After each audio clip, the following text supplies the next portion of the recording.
Yes. Up to the last class, we have discussed and learned about the journal entries in the books of consignor and the ledger accounts in the books of consignor, how the ledger accounts can be prepared in the books of consignor for the consignment transaction. And also we have learned some of the special items such as normal loss, abnormal loss, closing of inventory, closing stock of the consignment. All these aspects we have learned in the up to the last class. In this session, we will focus on the journal entries, I mean accounting treatment in the books of consignee. Here, we will learn how the consignee will maintain the books of accounts on behalf of consignor. Right? ಇಲ್ಲಿ ಏನ್ ಮಾಡ್ತಾರೆ, consignment stock ಅನ್ನ consignor ಪರವಾಗಿ ಈ ವ್ಯಕ್ತಿ ಯಾರು consignee, consignee in the sense agent, right?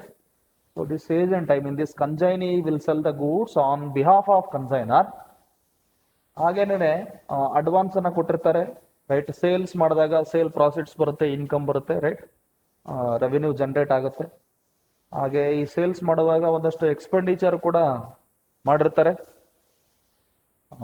Again he is entitled to get a commission of some percentage on the gross sales he has done in the consignment. If in case any bad debts in the consignment transaction, so that has to be recorded in the books of consignee also, right? All these transactions have to be maintained in the books of consignee also, not only in the books of consignor. Here we have to learn the ledger accounts and journal entries needs to be prepared in the books of consignee also, right? In the books of consignee, as per the accounting rule, we have only one account, one ledger account with approximately 7 to 9 journal entries. 7 to 9 journal entries. Here, the only one ledger is to be prepared in the books of consignee, that is consignor's personal account. Consignor's personal account, right? Real owner, stock real owner ಇರ್ತಾರಲ್ವಾ, ಅವರ ಒಂದು ledger account ಅನ್ನು ನಾವು prepare ಮಾಡ್ತೀವಿ. So this ledger account exactly replicate the consignee's personal account in the books of consignor. Consignor ಪುಸ್ತಕದಲ್ಲಿ ಏನು consignee personal account ಅನ್ನು prepare ಮಾಡ್ತೀವಿ. ಈಗ ನೀವು ನೋಡಿರ್ಬೋದು, here we have first problem. ನೋಡಿ, ಫಸ್ಟ್ ಪ್ರಾಬ್ಲಮ್ ಯಾವುದು? ಎಕ್ಸ್ ಅಂಡ್ ವೈ ಪ್ರಾಬ್ಲಮ್ ನಾವು ಸಾಲ್ವ್ ಮಾಡಿದ್ವಿ ಅಲ್ವಾ? So this is the problem, right? ಇಲ್ಲಿ ಏನು ಲೆಡ್ಜರ್ ಅಕೌಂಟ್ ಅನ್ನ ನಾವು ಪ್ರಿಪೇರ್ ಮಾಡಿದ್ವಿ, ರೈಟ್? ಕನ್ಸೈನಿ ಅಕೌಂಟ್ ಅನ್ನ ನಾವು ಪ್ರಿಪೇರ್ ಮಾಡಿದ್ವಿ. ನೀವು ಇಲ್ಲಿ ಸ್ಕ್ರೀನ್ ಕಾಣಿಸ್ತಾ ಇದೆಯಲ್ವಾ? ಸ್ಕ್ರೀನ್ ಕಾಣಿಸ್ತಾ ಇದೆ. I hope all of you can see the screen. Yes, here in the books of consignor we have fourth ledger. ನೋಡಿ, ವೈ ಅಕೌಂಟ್ ಅಂತ ಇದೆಯಲ್ವಾ? ಸ್ಕ್ರೀನ್ ಕಾಣಿಸ್ತಾ ಇದೆ ಅಲ್ವಾ? Can you see the screen?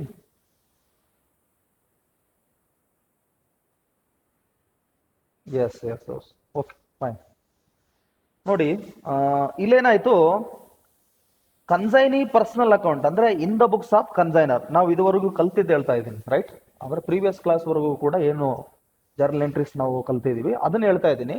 ಆ ಜರ್ನಲ್ ಎಂಟ್ರೀಸ್ ಬೇಸಿಸ್ ಮೇಲೆ ನಾವು ledger ಅಕೌಂಟ್ಗಳನ್ನ ಪ್ರಿಪೇರ್ ಮಾಡಿದ್ವಿ. ಒಂದು ಕನ್ಸೈನ್ಮೆಂಟ್ ಅಕೌಂಟ್ ಪ್ರಿಪೇರ್ ಮಾಡಿದ್ವಿ, consignment goods inventories on consignment account, right? Consignee's personal account, goods sent on consignment account. ಈ 4 ಲೆಡ್ಜರ್ ಅಕೌಂಟ್ಗಳನ್ನು ಕೂಡ ನಾವು ಲಾಸ್ಟ್ ಕ್ಲಾಸ್ ವರೆಗೂ ಕೂಡ ಪ್ರಿಪೇರ್ ಮಾಡಿದ್ವಿ. ಈಗ ನಾವು ಕನ್ಸೈನಿ ಬುಕ್ಸ್ ಅಲ್ಲಿ ಏನ್ ಜರ್ನಲ್ ಎಂಟ್ರೀಸ್ ಬರುತ್ತೆ, ಲೆಡ್ಜರ್ ಅಕೌಂಟ್ ಏನ್ ಬರುತ್ತೆ ಅಂತ ನಾವು ಕಲಿಬೇಕಾಗಿದೆ. ಬಹಳ ಸಿಂಪಲ್ ಆಗಿರುತ್ತೆ. ನೀವು ಕನ್ಸೈನರ್ ಬುಕ್ಸ್ ಅಲ್ಲಿ ಕನ್ಸೈನಿ ಪರ್ಸನಲ್ ಅಕೌಂಟ್ ಅನ್ನ ಪ್ರಿಪೇರ್ ಮಾಡಿದಿರಿ, ಫೋರ್ತ್ ಅಕೌಂಟ್. ನೀವು ನೋಡ್ಬೋದು, ಇಲ್ಲಿ ಸ್ಕ್ರೀನ್ ಅಲ್ಲಿ ಕಾಣ್ತಾ ಇದೆ 2016 ಡಿಸೆಂಬರ್ 31 ಅಂತಿದೆ. ಟು ಕನ್ಸೈನ್ಮೆಂಟ್ ವೈ ಅಕೌಂಟ್ ಅಂತ ಇದೆ ನೋಡಿ. Debit side 55,000, credit side bills receivable account, consignment account Y, then expenses and bad debts commission by bank, balance received. ಏನು 55,000 ರೂಪೀಸ್ ಟೋಟಲ್ ಲೆಡ್ಜರ್ ಏನಿದೆಯಲ್ವಾ, ಈ ಲೆಡ್ಜರ್ ಅನ್ನ ನಾವು ಉಲ್ಟಾ ಮಾಡಿದ್ರೆ, ಅಂದ್ರೆ ಇಲ್ಲಿರ್ತಕ್ಕಂಥ ಎಲ್ಲಾ ಕ್ರೆಡಿಟ್ ಎಂಟ್ರಿಗಳನ್ನ ಡೆಬಿಟ್ ಮಾಡ್ತೀವಿ, ಹಾಗೇನೆ ಎಲ್ಲಾ ಡೆಬಿಟ್ ಎಂಟ್ರಿಗಳನ್ನ ಕ್ರೆಡಿಟ್ ಮಾಡ್ತೀವಿ. ಎಲ್ಲಿ? ಕನ್ಸೈನಿ ಬುಕ್ಸ್ ಅಲ್ಲಿ. In the books of consignee, here the consignee has to prepare the ledger account. He has to maintain the journal entries in the books of consignee of the consignor. ಅಂದ್ರೆ mister X account ಅನ್ನ prepare ಮಾಡಬೇಕು, right? So prepare ಮಾಡುವಾಗ ಏನ್ ಮಾಡ್ತಾರೆ, ಈ as it is ಏನು ಈ transactions ಇಲ್ಲಿದೆ ನೋಡಿ, ಅರೌಂಡ್ ಒಂದು 6 ಟ್ರಾನ್ಸಾಕ್ಷನ್ಸ್ ಇದೆ, 6 to 7 transactions last ledger account ಇದೆಯಲ್ಲ, ಇದನ್ನ ಉಲ್ಟಾ ಮಾಡಿದ್ರೆ ಆಗೋಯ್ತು. So very simple. ಅದಕ್ಕೆ ಹೇಗೆ ಜರ್ನಲ್ ಎಂಟ್ರಿ ಬರುತ್ತೆ, ಹೇಗೆ ಉಲ್ಟಾ ಮಾಡ್ತೀರಾ ಅಂತ ನಾವು ನೋಡೋಣ. ಈ ಕ್ಲಾಸಲ್ಲಿ ನಾವು ಅದನ್ನ ಕಲಿತೀವಿ, ರೈಟ್? ನೀವು ಗಮನಿಸ್ಬೋದು ನೋಡಿ ಏನೇನು ಜರ್ನಲ್ ಎಂಟ್ರೀಸ್ ಬರುತ್ತೆ ಅಂತ ನಾವು ನೋಡೋಣ. First just go through the theory concept here. First entry, accounting in the books of consignee. First journal entry nodi. First journal entry on making sales. Sales ಮಾಡ್ತಾರಲ್ವಾ consignee, on behalf of consignor he has to sell the goods, right? ಆ ರೀತಿ ಏನಾದರೂ stock ಅನ್ನ sale ಮಾಡಿರ್ತಾರಲ್ವಾ, ಆ sale ಮಾಡಿದಂತಹ ಒಂದು ಟ್ರಾನ್ಸಾಕ್ಷನ್ಗೆ ಒಂದು journal entry ಬರೀಬೇಕು. ಏನ್ ಬರೀತಾರ ಎಂಟ್ರಿ ಅಂತಂದ್ರೆ, cash or bank account or debtor account to consignor's personal account. Consignor's personal account consignee books ಅಲ್ಲಿ ನಾವು ಬರೀತಾ ಇದೀವಿ.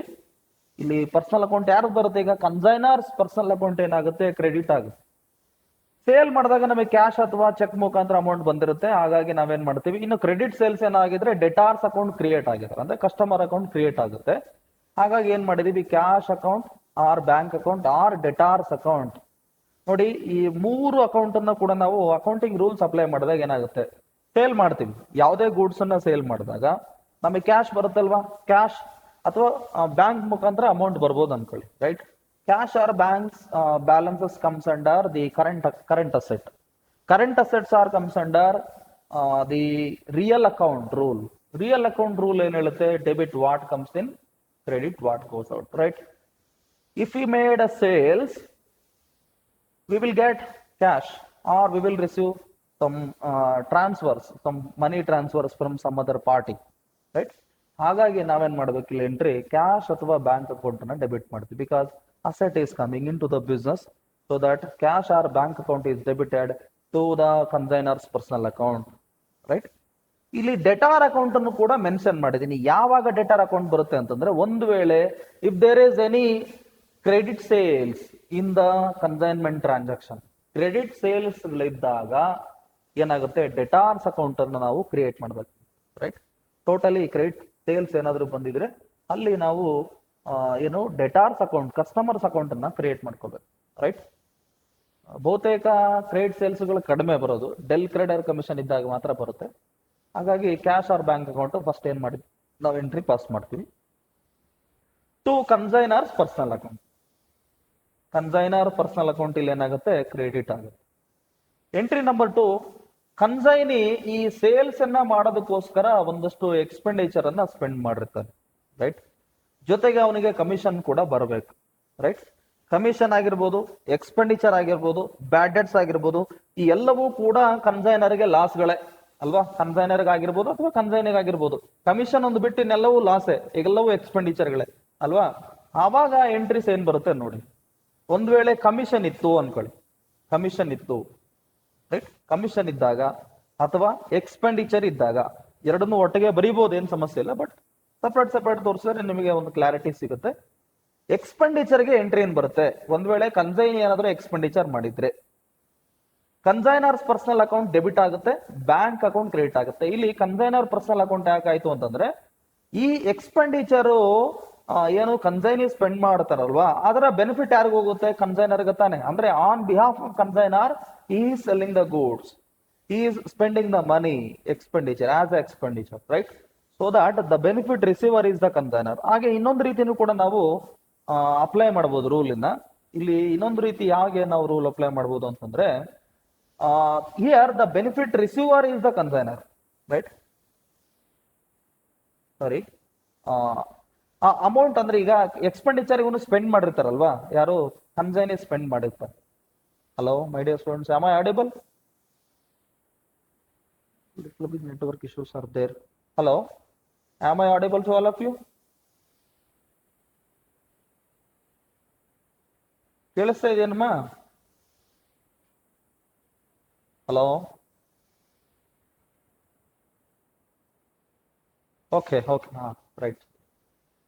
ಸರಿ, ನೋಡಿ ಎಕ್ಸ್ಪೆಂಡಿಚರು ಈಗ ಸ್ಪೆಂಡ್ ಮಾಡ್ತಾರೆ, ಯಾರು ಕನ್ಸೈನ್ ಸ್ಪೆಂಡ್ ಮಾಡ್ತಾನೆ, ಬಟ್ ಲೇಟರ್ ಆನ್ ಈ will collect the money from the original owner of the stock, right? Goods owner ಯಾರು ಕನ್ಸೈನ್ ಇಡ್ತಾರೆ ಅವ್ರ ಹತ್ರ ವಸೂಲಿ ಮಾಡ್ತಾನೆ ವಾಪಸ್ ಅಲ್ವಾ. ಹಾಗಾಗಿ ಡೆಬಿಟ್ ಅಕೌಂಟ್ ಕೂಡ ನಾವು ತೋರಿಸ್ಬೇಕಾಗುತ್ತೆ. ಕನ್ಸೈನರ್ ಅವ್ನು ನಮಗೆ ಅಮೌಂಟ್ ಕೊಡಬೇಕಾಗಿದೆ, ಆಸ್ ಎ ಕನ್ಸೈನಿಗೆ ಅಮೌಂಟ್ ಕೊಡಬೇಕಾಗುತ್ತೆ. ಹಾಗಾಗಿ ಕನ್ಸೈನರ್ಸ್ ಪರ್ಸನಲ್ ಅಕೌಂಟ್ ಡೆಬಿಟ್ ಆಗುತ್ತೆ, ಬ್ಯಾಂಕ್ ಅಕೌಂಟ್ ಕ್ರೆಡಿಟ್ ಆಗುತ್ತೆ, ಬ್ಯಾಂಕ್ ಆರ್ ಕ್ಯಾಶ್ ಅಕೌಂಟ್ ಏನಾಗುತ್ತೆ ಕ್ರೆಡಿಟ್ ಆಗುತ್ತೆ. ಯಾಕಂದ್ರೆ because cash going out or bank balance going out of the business according to the real account we have to credit the bank or cash account. Similarly in case of commission also, commission ಇದ್ದಾಗಲೂ ಇದೆ ಎಂಟ್ರಿನ consignor's personal account data to cash or bank account. Yes, number 3 entry ಏನ್ ಬರುತ್ತೆ? ಒಂದ್ ವೇಳೆ advances ಏನಾದರೂ ಕೊಟ್ಟಿದ್ರೆ ಯಾರು ಕನ್ಸೈನಿ ಸ್ಟಾಕ್ ಅನ್ನ ರಿಸೀವ್ ಮಾಡ್ಕೊಂಡ ನಂತರ ಅಡ್ವಾನ್ಸ್ ಕೊಟ್ಟಿರ್ತಾರಲ್ವಾ, ಅಂತಹ ಅಡ್ವಾನ್ಸ್ ಪೇಮೆಂಟ್ ಮಾಡಿದಾಗ cash is going out, I mean bank balance is going out as per the real account. The bank account or cash account should be credited, right? ಹಾಗೆ benefit receiver ಯಾರಿಲ್ಲಿ? Consignor is the benefit receiver, right? So therefore, for advance paid to consignor, the entry will be like this: consignor's personal account data are to bank account. Consignor's personal account data are to bank account. Consignor personal account data are to bank account. Yes. Next ನೋಡಿ, ಇನ್ನೊಂದಷ್ಟು entries ಬರ್ತವೆ. Just one moment.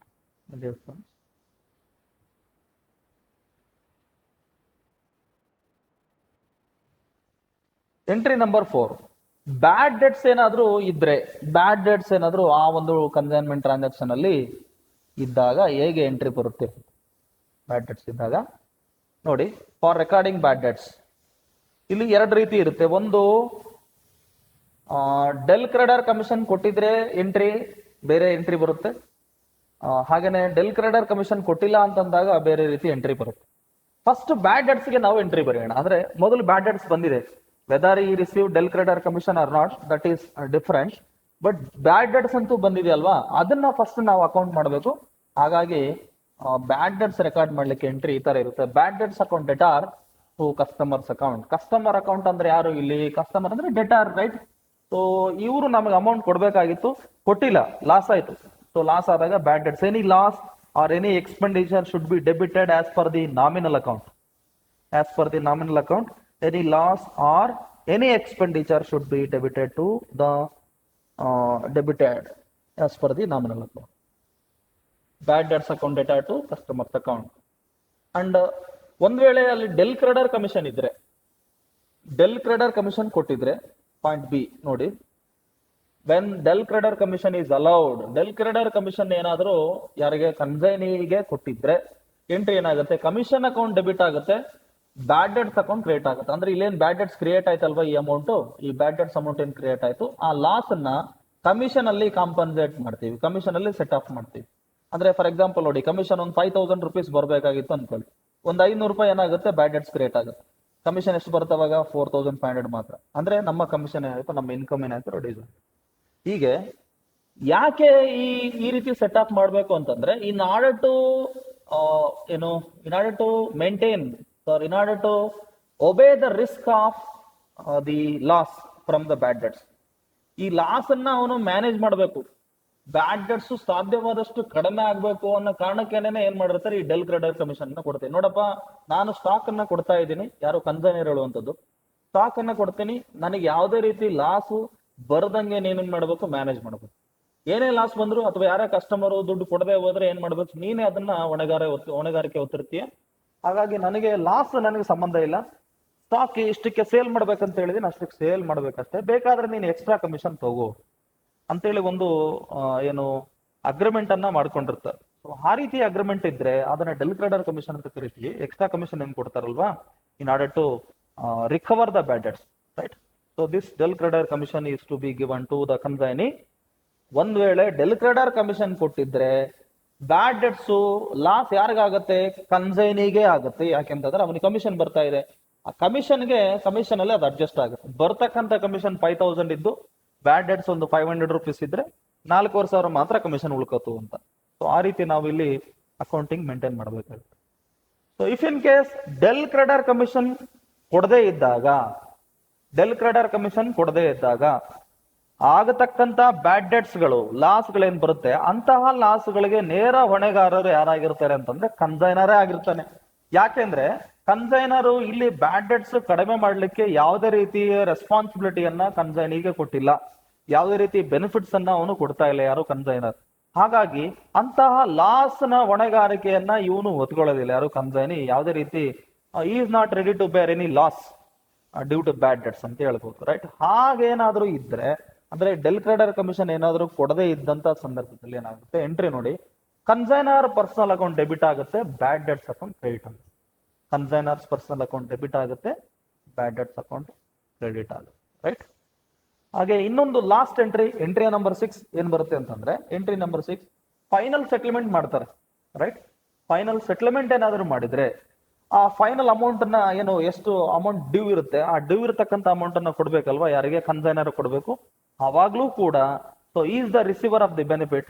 So as per the personal account rule, debit the receiver, credit the giver ಅಂತ ಹೇಳುತ್ತೆ. So ಹಾಗಾಗಿ ನಾವು funds ಅನ್ನು ಅವನಿಗೆ ಕೊಟ್ಟಾಗ ಕನ್ಸೈನರ್ ಡೆಬಿಟ್ ಫಂಡ್ಸ್ ರಿಸೀವ್ ಮಾಡ್ಕೋತಾನೆ, is the receiver of benefit, so that consignor's personal account should be debited.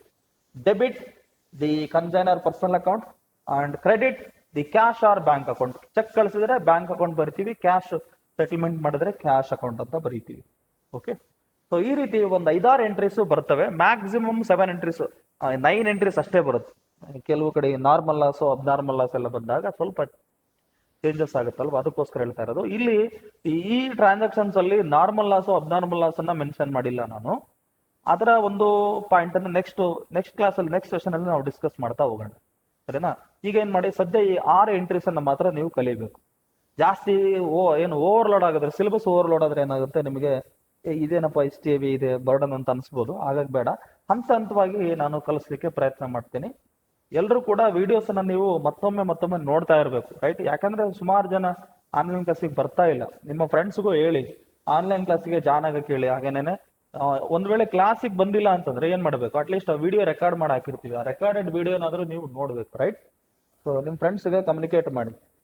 S, okay. Next ಈಗ ನೋಡಿ, ನಾವು ಈಗ ಈ ಜರ್ನಲ್ ಎಂಟ್ರೀಸ್ ಅನ್ನ ಕಲ್ತಿದೀವಿ, ಥಿಯರಿ ಕಾನ್ಸೆಪ್ಟ್ ಅನ್ನ ನಾವು ಕಲ್ತಿದೀವಿ.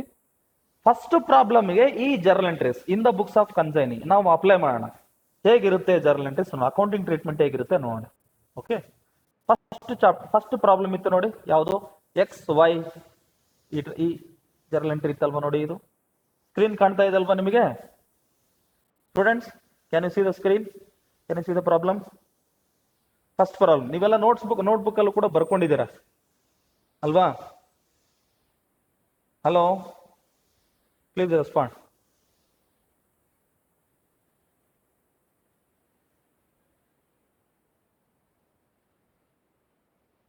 Hello students,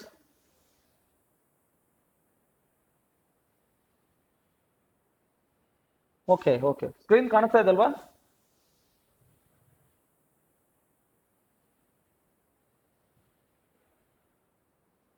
S fine. ನೋಡಿ, ಇದೇ ಪ್ರಾಬ್ಲಮ್ಗೆ ಅಪ್ಲೈ ಮಾಡೋಣ. ಫಸ್ಟ್ ಏನು, ಸ್ಟಾಕ್ ಅನ್ನ ರಿಸೀವ್ ಮಾಡ್ತಾನೆ, ಅಲ್ಲಿ ಎಂಟ್ರಿ ಬರಲ್ಲ, ಸ್ಟಾಕ್ ರಿಸೀವ್ ಮಾಡಿದಾಗ ಬರಲ್ಲ. ಸೆಕೆಂಡ್ ಎಂಟ್ರಿ, ಎಕ್ಸ್ಪೆಂಡಿಚರ್, ಈ ಸ್ಟಾಕ್ ಅನ್ನ ಸೆಂಡ್ ಮಾಡಿದಾಗ ಒಂದಷ್ಟು ಟ್ರಾನ್ಸ್ಪೋರ್ಟೇಷನ್ ಎಕ್ಸ್ಪೆಂಡಿಚರು, ಹಾಗೇನೆ ಇನ್ನೇನೋ ಫ್ರೈಟ್ ಎಕ್ಸ್ಪೆಂಡಿಚರು, ಇಲ್ಲ ಪ್ಯಾಕೇಜಿಂಗ್ ಎಕ್ಸ್ಪೆಂಡಿಚರ್ ಎಲ್ಲ ಮಾಡಿದ್ದಾರೆ ಯಾರು, ಕನ್ಸೈನರ್. ಆ ಎಕ್ಸ್ಪೆಂಡಿಚರ್ಸ್ ಕೂಡ ಇವನ್ ಬುಕ್ ಅಲ್ಲಿ ಬರಲ್ಲ. ಎಲ್ಲಿಂದ ಸ್ಟಾರ್ಟ್ ಆಗುತ್ತೆ, ಅಡ್ವಾನ್ಸಸ್ ಇಂದ ಸ್ಟಾರ್ಟ್ ಆಗುತ್ತೆ. ಒಂದು ಅಡ್ವಾನ್ಸ್ ಯಾರು ಕನ್ಸೈನಿ ಕೊಟ್ಟಿದ್ದಾನೆ, ಅದೊಂದು ಎಕ್ಸ್ಪೆಂಡಿಚರ್, ಅದೊಂದು ಎಂಟ್ರಿ ಬರುತ್ತೆ. ಹಾಗೇನೆ cottage, freight and cottage expenditure ಒಂದು 500 ಇದೆ. ಗೋಲ್ಡನ್ ರೆಂಟ್ 300 ಕೊಟ್ಟಿದ್ದಾರೆ. ಇನ್ಸೂರೆನ್ಸ್ 300 ಇದೆ. Sorry, godown rent 500, freight and cartage ಎಷ್ಟಿದೆ,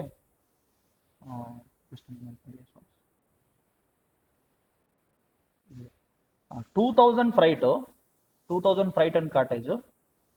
ಓಕೆ, ಇದೊಂದು ಎಂಟ್ರಿ ಯಾರು, ಈ ಎಕ್ಸ್ಪೆಂಡಿಚರ್ ಕೊಟ್ಟಿದ್ದಾರೆ ಕನ್ಸೈನಿನೇ ಅಲ್ವಾ. ಹಾಗೇನೆ 500 rupees ಗೋಡೌನ್ ರೆಂಟ್ ಕೊಟ್ಟಿದ್ದಾನೆ. ಹಾಗೇನೆ 300 rupees ಇನ್ಸೂರೆನ್ಸ್ ಕೊಟ್ಟಿದ್ದಾನೆ. ಟೋಟಲಿ 2500 plus 300 2800 ಆಯ್ತು ಅಲ್ವಾ. 2800ಗೆ ಒಂದು ಎಂಟ್ರಿ ಮಾಡ್ಬಿಡಿ ಟೋಟಲ್ ಆಗಿ.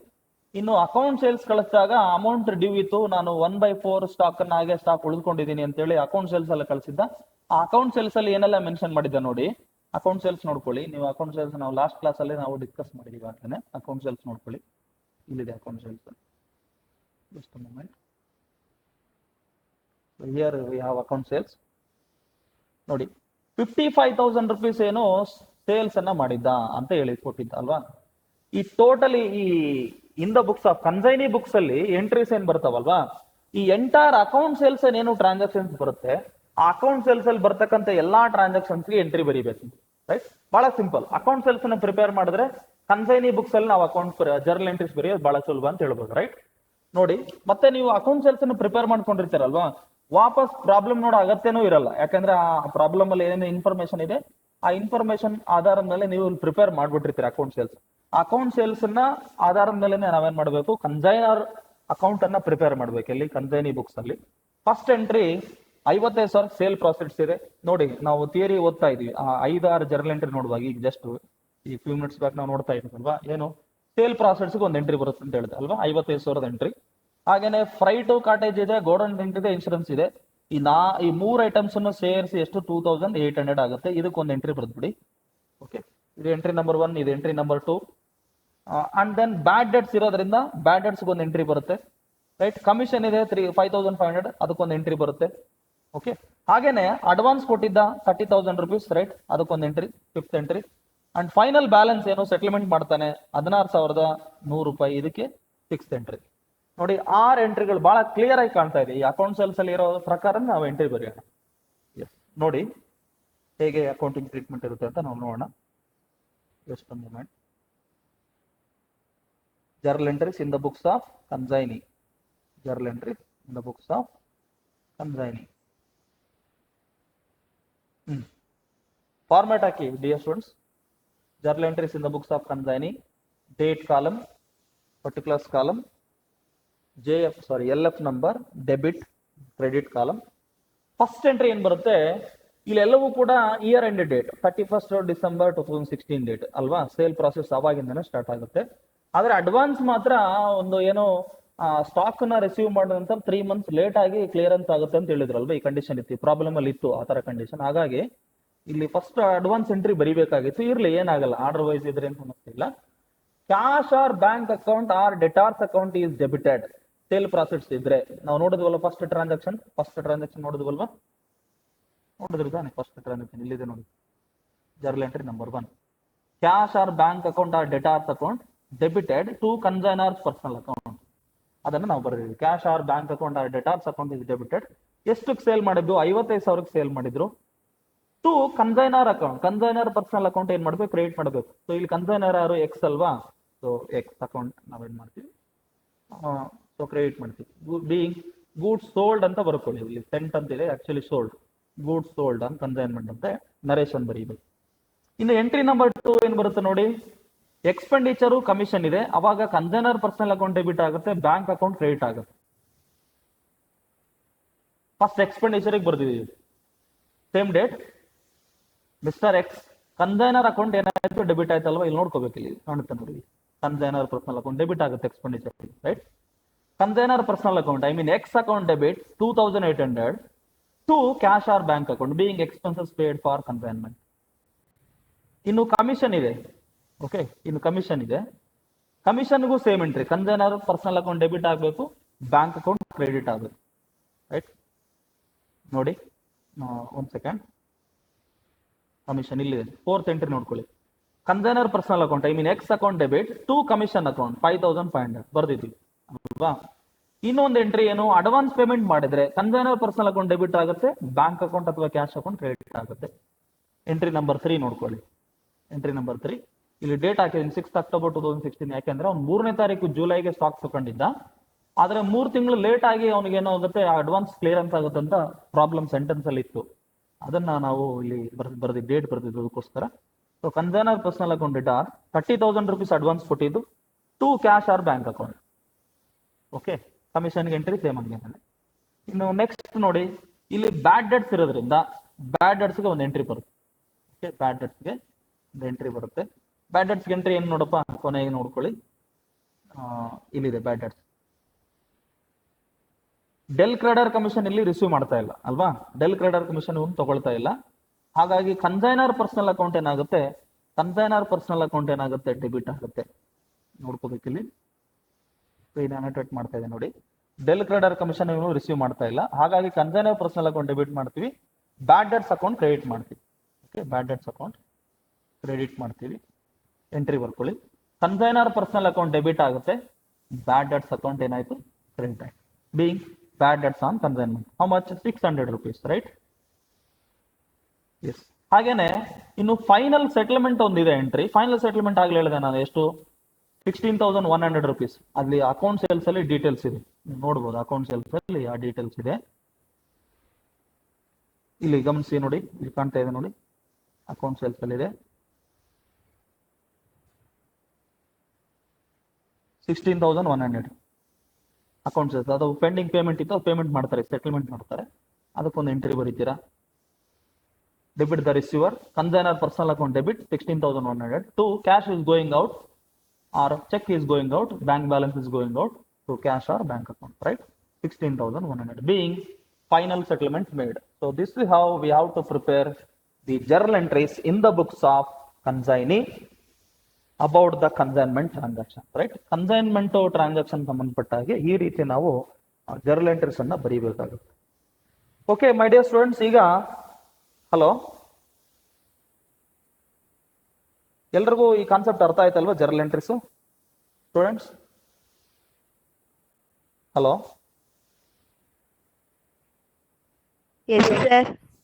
ಜರ್ನಲ್ ಎಂಟ್ರೀಸ್ ಅರ್ಥ ಆಯ್ತಾನಮ್ಮ? ಈಸಿ ಇದೆ, ಬಹಳ ಸುಲಭ ಇದೆ, ಏನು ಕಷ್ಟ ಇಲ್ಲ, right? Okay okay Diana, thank you fine, right. ಈಗ ನೆಕ್ಸ್ಟ್ ಕ್ಲಾಸಲ್ಲಿ ನಾನೇನ್ ಮಾಡ್ತೀನಿ, ಈ ಜರ್ನಲ್ ಎಂಟ್ರೀಸ್ ಬರ್ದಿದೀವಲ್ಲ, ಈಗ ಒಂದು ಅರೌಂಡ್ ಎಷ್ಟು 6 ಎಂಟ್ರೀಸ್ ಏನೋ ಬರ್ದಿದೀವಿ, based on the account sales 6 ಎಂಟ್ರಿಗಳನ್ನ ಬರ್ದಿದೀವಿ. ಆ 6 ಜರ್ನಲ್ ಎಂಟ್ರಿಗಳಿಗೆ ಬೇಸಿಸ್ ಮೇಲೆ ನಾವೇನ್ ಮಾಡ್ತೀವಿ, ಲೆಡ್ಜರ್ ಅಕೌಂಟ್ ಅನ್ನ ಪ್ರಿಪೇರ್ ಮಾಡ್ಬೇಕು. ಲೆಡ್ಜರ್ ಅಕೌಂಟ್ ಯಾರ ಬುಕ್ಸ್ ಅಲ್ಲಿ ಪ್ರಿಪೇರ್ ಮಾಡ್ತೀರಾ? ಕನ್ಸೈನಿ ಬುಕ್ಸ್ ಅಲ್ಲಿ ಪ್ರಿಪೇರ್ ಮಾಡ್ಬೇಕು, ರೈಟ್? ಬಹಳ ಸಿಂಪಲ್. ಲೆಡ್ಜರ್ ಪೋಸ್ಟಿಂಗ್ ಹೇಳ್ತೀನಿ ನೋಡಿ, ವೆರಿ ಸಿಂಪಲ್, ಬಹಳ ಈಸಿ ಇರುತ್ತೆ. ಫಸ್ಟ್ ಎಂಟ್ರಿ ಏನಿದೆ ಹೇಳಿ, ಫಸ್ಟ್ ಎಂಟ್ರಿ ಏನಿದೆ ನೋಡಿ, ಇಲ್ಲಿ ನೀವೇನ್ ಮಾಡ್ಬೇಕು, ಇಲ್ಲಿ ಕನ್ಸೈನರ್ ಲೆಡ್ಜರ್ ಅಕೌಂಟ್ ಅನ್ನ ಪ್ರಿಪೇರ್ ಮಾಡ್ಬೇಕು. ಯಾರ ಅಕೌಂಟ್ ಹೇಳಿ? ಕನ್ಸೈನರ್. ಯಾರ ಬುಕ್ಸ್ ಅಲ್ಲಿ? ಕನ್ಸೈನಿ ಬುಕ್ಸ್ ಅಲ್ಲಿ ಕನ್ಸೈನರ್ ಪರ್ಸನಲ್ ಅಕೌಂಟ್ ಅನ್ನ ಪ್ರಿಪೇರ್ ಮಾಡಬೇಕು. ಕನ್ಸೈನರ್ ಪರ್ಸನಲ್ ಅಕೌಂಟ್ ಅನ್ನ ಪ್ರಿಪೇರ್ ಮಾಡಬೇಕು. ಕನ್ಸೈನರ್ ಅಕೌಂಟ್ ಏನ್ ಮಾಡ್ತಾರೆ, ಈ ರೀತಿ ಕಾಲಮ್ ಹಾಕ್ತಾರೆ, date column, particulars column, JF number, amount. Date column, particulars column, JF number, amount ಅಂತ ನೀವು ಈ ತರ ಕಾಲಮ್ ಹಾಕ್ತೀರಾ. Okay, date column, particulars column, JF number, amount, ಈ ರೀತಿ ಫಾರ್ಮೆಟ್ ಹಾಕ್ತಾರೆ. ಇಲ್ಲಿ ಡೆಬಿಟ್ ಅಂತ ಬರೀತೀರಾ. ಲೆಡ್ಜರ್ ಫಾರ್ಮೆಟ್ ಗೊತ್ತಿದೆ ಅಲ್ವಾ? ಇಲ್ಲಿ ಕ್ರೆಡಿಟ್ ಅಂತ ಬರೀತೀರಾ. Very simple. ಫಸ್ಟ್ ಎಂಟ್ರಿ ಏನಿದೆ ನೋಡಿ, cash or bank account debit ಆಗಿದೆ, ಕನ್ಸೈನರ್ ಅಕೌಂಟ್ ಏನಾಯ್ತು, ಕ್ರೆಡಿಟ್ ಆಯ್ತಲ್ವಾ? ಅಂದ್ರೆ ಕ್ರೆಡಿಟ್ ಸೈಡ್ ಬರ್ಕೊಳ್ಳಿ. ಕನ್ಸೈನರ್ ಅಕೌಂಟ್ ಅಲ್ಲಿ ಕ್ರೆಡಿಟ್ ಸೈಡ್ ಬರೀಬೇಕು. ಏನಂತ ಬರೀತೀರಾ? By cash or bank account ಅಂತ ಬರೀಬೇಕು. By cash or bank account. ಆ ಅಮೌಂಟ್ ಎಷ್ಟಿದೆ? 55,000 ಅಲ್ವಾ? 55,000 ಅಂತ ಅಮೌಂಟ್ ಬರೀಬೇಕು. ಹಾಗೆ ಎಂಟ್ರಿ ನಂಬರ್ 2, ಎಂಟ್ರಿ ನಂಬರ್ 2 ಏನಿದೆ, ಕನ್ಸೈನರ್ ಅಕೌಂಟ್ ಏನಾಯ್ತು, ಡೆಬಿಟ್ ಆಯ್ತು, ಅಂದ್ರೆ ಡೆಬಿಟ್ ಸೈಡ್ ಬರೀತೀರಾ. ಅವಾಗ ಕನ್ಸೈನರ್ ಅಕೌಂಟ್ ಡೆಬಿಟ್ ಆಯ್ತು, ಡೆಬಿಟ್ ಸೈಡ್ ಬರೀತೀರಾ. ಏನ್ ಬರೀತೀರಾ? 2 cash or bank account, amount ಎಷ್ಟು? 2,800. ಎಂಟ್ರಿ ನಂಬರ್ 3, ಕನ್ಸೈನರ್ ಅಕೌಂಟ್ ಇಲ್ಲಿ ಡೆಬಿಟ್ ಆಯ್ತು, so 2 cash or bank account, amount ಎಷ್ಟಿದೆ ನೋಡಿ, 30,000 ಅಂತ ಬರೀತೀರಾ. ಹಾಗೆ ಫೋರ್ತ್ ಎಂಟ್ರಿನಲ್ಲಿ ಕನ್ಸೈನರ್ ಅಕೌಂಟ್ ಏನಾಯ್ತು, ಡೆಬಿಟ್ ಆಯ್ತು, ಇಲ್ಲೂ ಕೂಡ 2 ಕಮಿಷನ್ ಅಕೌಂಟ್ ಅಂತ ಬರೀತೀರಾ, ಡೆಬಿಟ್ ಸೈಡ್. ಹಾಗೆ ದೆನ್ ಫಿಫ್ತ್ ಎಂಟ್ರಿನಲ್ಲಿ ನೋಡ್ಕೊಳ್ಳಿ, ಏನಾಯ್ತು, ಕನ್ಸೈನರ್ ಅಕೌಂಟ್ ಇಲ್ಲಿನೂ ಡೆಬಿಟ್ ಆಯ್ತು, 2 ಬ್ಯಾಡ್ ಡೆಟ್ಸ್ ಅಕೌಂಟ್ ಅಂತ ಬರೀತೀರಾ, 600. ಓಕೆ, ಅಂಡ್ ಸಿಕ್ಸ್ತ್ ಎಂಟ್ರಿ ಇಲ್ಲಿನೂ ಕನ್ಸೈನರ್ ಅಕೌಂಟ್ ಡೆಬಿಟ್ ಆಗಿರೋದ್ರಿಂದ 2 ಕ್ಯಾಶ್ ಆರ್ ಬ್ಯಾಂಕ್ ಅಕೌಂಟ್ 16,100. ನೋಡಿ, ಈ ಅಕೌಂಟ್ ನೀವು ಪ್ರಿಪೇರ್ ಮಾಡಿದಾಗ ಎರಡೂ ಕಡೆ ಟ್ಯಾಲಿ ಆಗ್ಬೇಕು, ಸೇಮ್ ವ್ಯಾಲ್ಯೂ ಬರುತ್ತೆ. ಇಲ್ಲಿ ನಿಮಗೆ ರಫ್ ಆಗಿ ತೋರಿಸ್ತೀನಿ, ಜಸ್ಟ್ ನೋಡ್ಕೊಳ್ಳಿ. Just moment.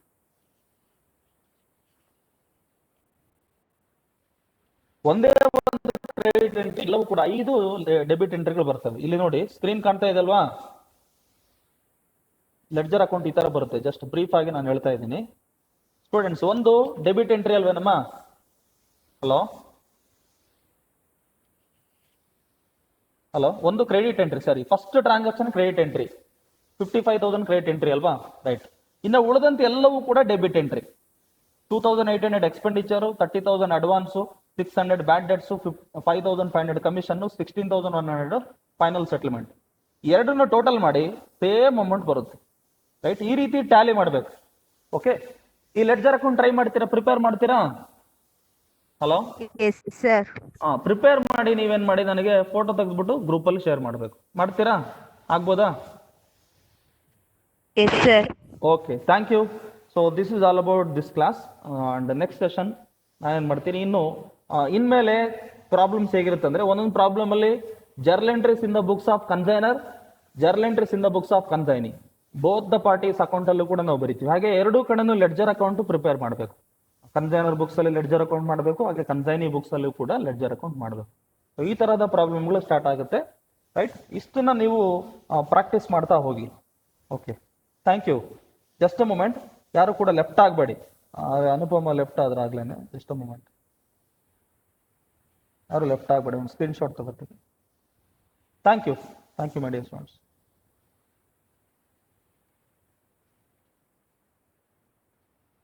ಎಲ್ಲರೂ ಕೂಡ ಏನ್ ಮಾಡಿ, ನೀವು ಲೆಡ್ಜರ್ ಅಕೌಂಟ್ ಬರೆದ್ಬಿಟ್ಟು ವಾಟ್ಸಪ್ ಗ್ರೂಪ್ ಅಲ್ಲಿ ಶೇರ್ ಮಾಡಿ, ರೈಟ್? ಮಾಡ್ತೀರಲ್ವಾ? ಎಸ್ ಸರ್, ಮಾಡ್ತೀವಿ. Okay okay, thank you.